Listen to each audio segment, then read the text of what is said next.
The snow was falling so thick it looked like the sky itself had cracked open. Wind howled through the empty Montana highway, bending trees like they were made of paper.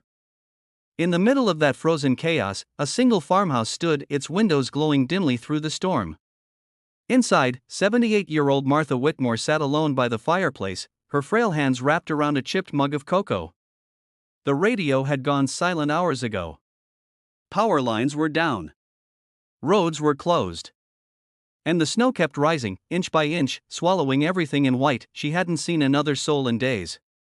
Since her husband, Harold, passed away 5 winters ago, she'd lived quietly in that old wooden house, keeping busy with her garden, her Bible, and the memories that refused to fade. She didn't expect visitors anymore. Not in this weather. Not at her age. Not ever again. But then, just as the storm screamed its loudest, a sound broke through the wind. The deep rumble of engines. Not one. Not two. But many. The low growl came closer, echoing off the frozen hills.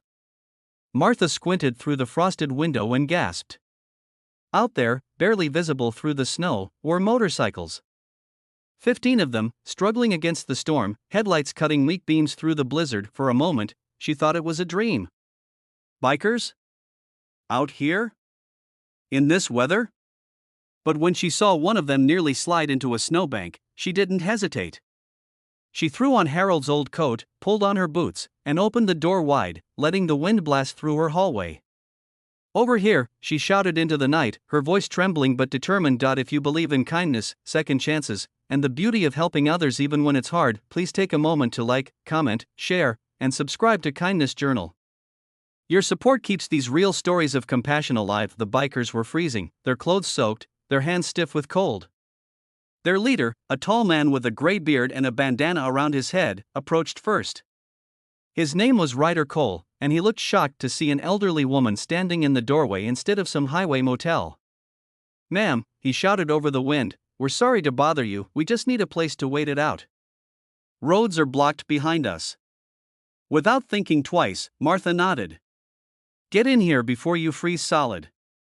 They hesitated for only a second before trudging inside, stamping snow off their boots. The air filled with the smell of leather, gasoline, and cold.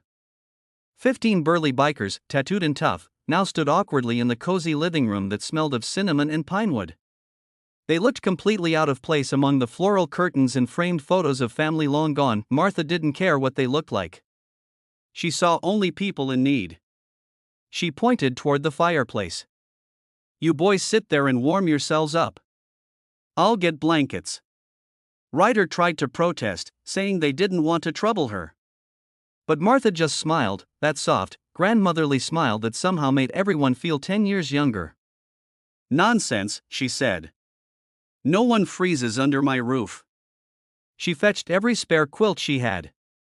The men sat quietly, some rubbing their hands, others glancing at the photographs on the mantel, one of a young soldier in uniform, another of a man fixing a fence, and one of a smiling woman holding a baby.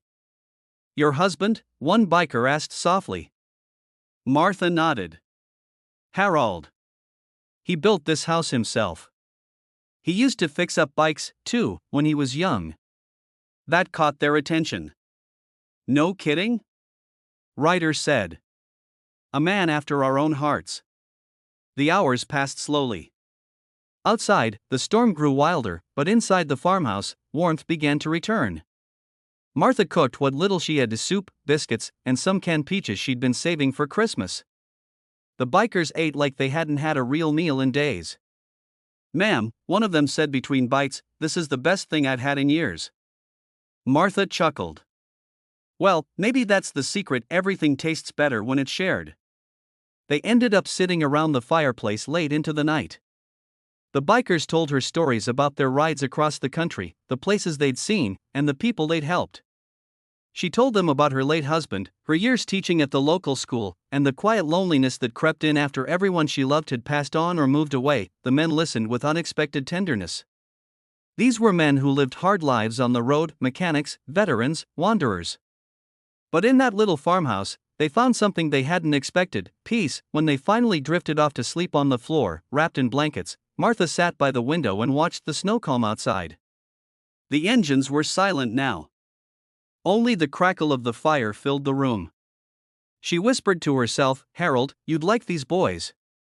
By morning, the storm had passed. Sunlight glimmered on the fields, the snow shining like glass. Martha woke to the sound of laughter outside. When she stepped onto the porch, she gasped. The 15 bikers were busy clearing her driveway, shoveling snow, repairing her old fence, and even stacking firewood. Ryder smiled when he saw her. "We couldn't just leave you with all this mess, ma'am. Least we can do for letting us crash here." Tears filled her eyes. "You boys didn't have to." "Yeah, we did," Ryder said softly. "You saved us last night. We owe you." They spent the entire morning fixing everything they could find wrong with her old property. The windmill got oiled. The broken porch rail replaced. Even the mailbox, leaning for years, stood straight again.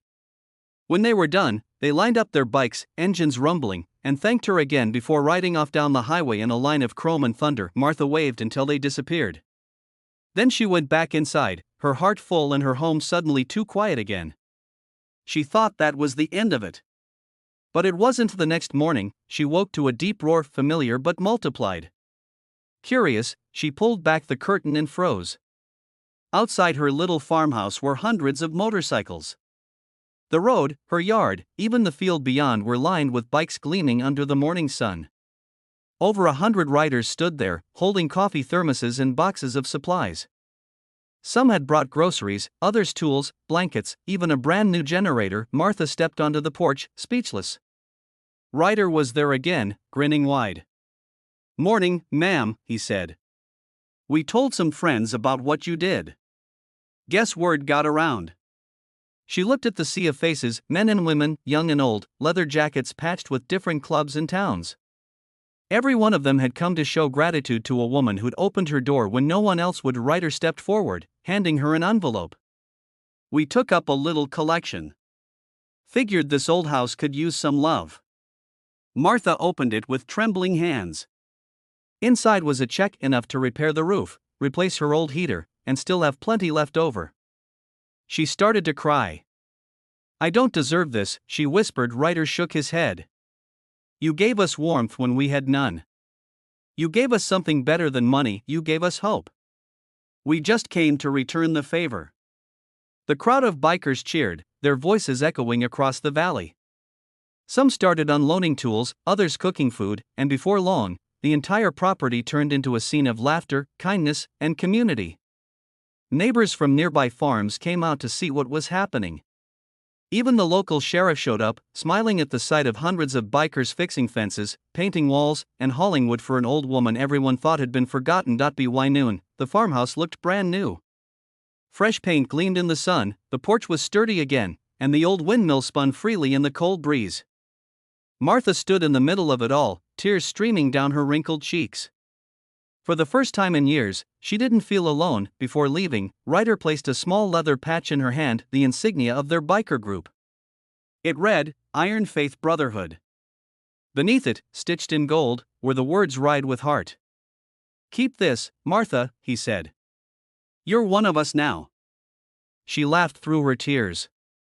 "Well, I suppose that makes me the oldest biker in Montana." "Sure does," Ryder said, smiling. "And the kindest one too." As the bikes roared back to life and the crowd began to leave, Martha waved from her porch, her heart so full it felt like it might burst. She knew she'd never forget the sight, 100 bikes gleaming in the sunlight, rumbling away down the long, empty road. That night, she sat by her fire again, the house warm and bright, the sound of the wind now soft and kind. On the mantel sat the biker patch beside Harold's photograph. She looked at it and whispered, "See, Harold? The world's still got good people in it." And somewhere out there on the highway, a group of bikers rode on, carrying her kindness with them, spreading it wherever they went.